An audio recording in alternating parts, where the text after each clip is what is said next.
윤석열 전 대통령이 지난 3월 8일 석방된 지 정확히 넉 달 만에 다시 구속 기로에 섰습니다. 오늘 오후 2시 15분 서울중앙지방법원 321호 법정에서 윤 전 대통령의 구속영장 실질심사가 열리는데요. 구속 여물은 아마 오늘 밤이나 내일 새벽 아마 자정을 전후해서 결정이 될 것으로 보입니다. 오늘 구속심사에서는 윤 전 대통령이 출석을 예고하면서 구속을 피하려는 윤 전 대통령 측과 또 신병을 확보하려는 조은석 특검 간의 창과 방패 또 한 번의 치열한 맞대결이 예상이 됩니다. 먼저 지난 3월 석방됐을 때 모습부터 보겠습니다. 불미스러운 유혈 사태를 막기 위해서 일단 불법 수사이긴 하지만 공수처 출석에 응하기로 했습니다.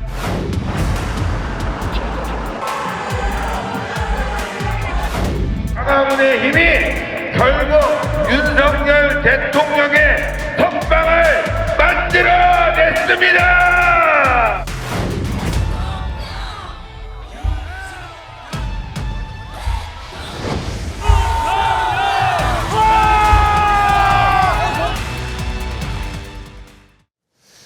영장 청구 주체가 공수처에서 특검으로 바뀌긴 했습니다만 지난 3월 중앙지법에서 한 차례 구속 취소가 됐었던 만큼 오늘 구속 가능성 과연 어떻게 될까? 구속이 될까? 아니면은 불구속 상태로 재판을 받게 될까? 과연 어떻게 될지 많은 사람들이 궁금해하고 있습니다. 임주혜 변호사님 어떻게 될까요? 확률은 사실 예측하는 게 쉽지만 않아 보이지만요. 일단 특검 측은 상당히 자신 있어 보입니다. 네. 2차 소환 조사 직후에요. 만약 추가로 조사가 더 필요하다면 당일날 이때 다시 한번 나와라라고 날짜를 통보했을 텐데 통보를 하지 않았어요. 네. 그러면 2차 소환 조사에 대해서 진행하기 직전에도 이미 바로 구속영장을 청구해야겠다 마음을 먹었을 가능성도 전 충분히 있어 보이거든요. 네.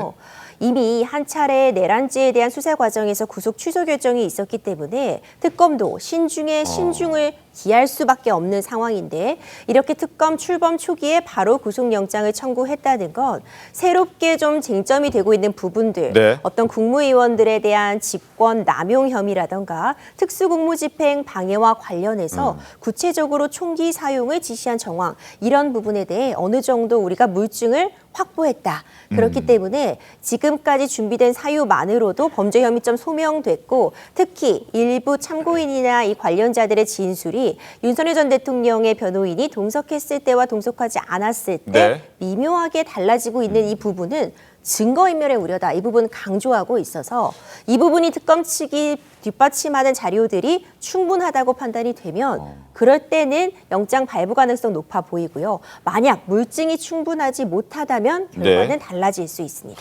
특히나 김성훈 이 경호처 차장의 진술이 윤 전 대통령의 변호인들이 있을 때랑 없을 때랑 다르다. 이런 부분들도 지금 아마 구속 여부를 가를 쟁점이 될 수 있다라는 법조계의 평가도 지금 나오고 있는 그런 상황입니다. 어떤 부분들이 핵심 쟁점으로 작용을 해서 윤 전 대통령의 구속 여부를 가를까요? 화면 함께 보겠습니다. 재구속 기로에 선 윤 전 대통령입니다. 자, 국무위원 권리행사 방해. 한 20명 정도 되는 국무위원들 중에서 11명이 참석했고 나머지 9명은 참석하지 않았는데 이들에 대한 권리 행사를 방해했다는 그 부분이 지금 재구속 여부를 가를 수 있는 어떤 쟁점이 될 수 있다. 그리고 개헌 포고문 작성 여부, 추후에 작성했던 거, 폐지했던 거 이런 것들, 비화폰 통화기록 삭제 지시, 그리고 체포영장 집행 저지했던 이런 부분들이 오늘 오후 2시 15분에 서울중앙지방법원에서 있을 영장실질심사에서 핵심 쟁점으로 작용될 수 있다라는 전망이 나오고 있는 겁니다. 윤조진 위원은 어떻게 좀 보셨습니까? 이게 아무래도 과거에 이제 참고할 만한 유의미한 사례가 바로 박근혜 전 대통령 당시의 국정농단 사건인 네. 것 같아요. 그러니까 그때 어떤 일들이 있었냐면은 실은 많은 피의자들이 검찰이나 특검에 가서 진술을 처음에는 안 하지만 네. 결국 이게 이제 죄수의 딜레마처럼 본인의 혐의를 조금 덜으려고 그러니까 나는 내가 그게 적극적으로 시킨 게 아니다. 나는 지시한 적이 없다. 그런 의도가 아니었다라고 상부에 있는 사람들이 진술을 하게 되면 네. 결국 우리 변호사님 잘 아시겠지만 밑에 실무자들 단에서는 더 진실을 말할 수밖에 없어요. 왜냐하면 본인에게 책임이 전가되기 때문에 지금 약간 그런 양상으로 보이거든요. 그래서 김성훈 차장을 비롯해서 뭐 강의구 부속실장 또 박종준 경호처장 이런 분들이 네.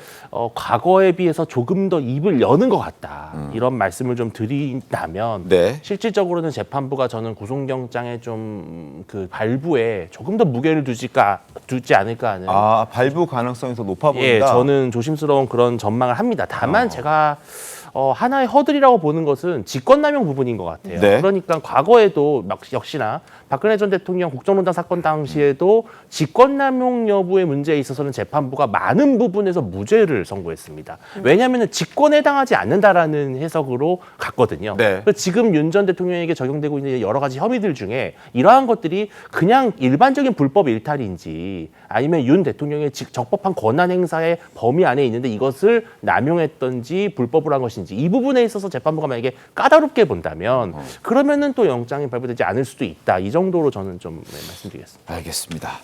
구속 여부를 결정할 때 아마 다들 잘 아실 겁니다. 사안의 중대성, 그리고 도주 우려, 그리고 증거 인멸 이런 세 가지를 보통 사유로 듭니다.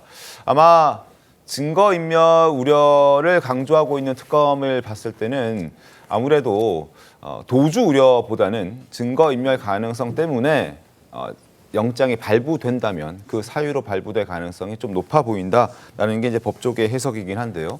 특히나 결정적으로 역할을 할 수 있다고 보는 게 두 복심에 달라지는 진술입니다. 자, 강희구 전 대통령실 부속실장 윤 변호인이 입회하자마자 진술이 번복됐는데 그 전에는 사후 비상계엄 선포문 작성 폐기 모두 윤에게 보고했고 그렇게 본인은 진술했다. 근데 이제 윤 전 대통령 변호인단이 옆에 있으니까 그걸 바꿨다라는 부분. 여기에서 증거인멸 우려가 나온다는 그런 지적입니다. 앞서도 말씀드렸지만 김성훈 전 경호처 차장의 경우에도 조사 초기에는 유리하게 진술하다가 변호인들이 참여하지 않자 범행과 관련해서 진술을 하나하나씩 하기 시작했다라는 부분 때문에 윤 전 대통령을 구속해야 한다는 게 특검의 입장입니다. 강성필 부대변인은 어떻습니까? 그러니까 이제 사실 저희 민주당이 봤을 때는 이제 윤석열 전 대통령에 대한 구속 사유는 네. 사실 넘친다고 봐요. 넘친다. 그렇기 때문에 여기서 뭘 골라야 될까라고 고민을 할 정도라고 저희는 생각을 하거든요. 그런데 이제 법원에서 아마도 윤석열 전 대통령을 구속해야 될까 말아야 될까 고민하는 지점은 네. 그래도 대한민국의 전직 대통령이었기 때문에 그 어떤 국민들에 대한 예의라든지 네. 어떤 전직 대통령에 대한 명예를 조금 고려한다고 하면 혹시나 모를까 그걸 제외한다면 윤석열 전 대통령은 구속되는 게 100% 확실할 수 있다고 이제 볼 수 있는 상황인데 네. 저는 이제 윤석열 전 대통령과 관련해 가지고 증거 인멸에 대해서 많이 얘기들 하잖아요.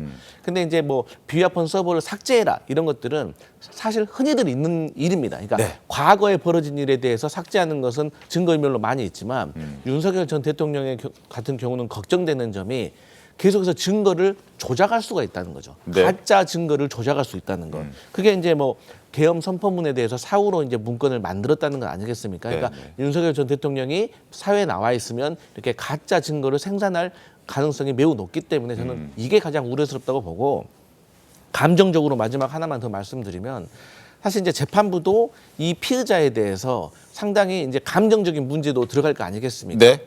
법감정, 뭐 국민적인 감정.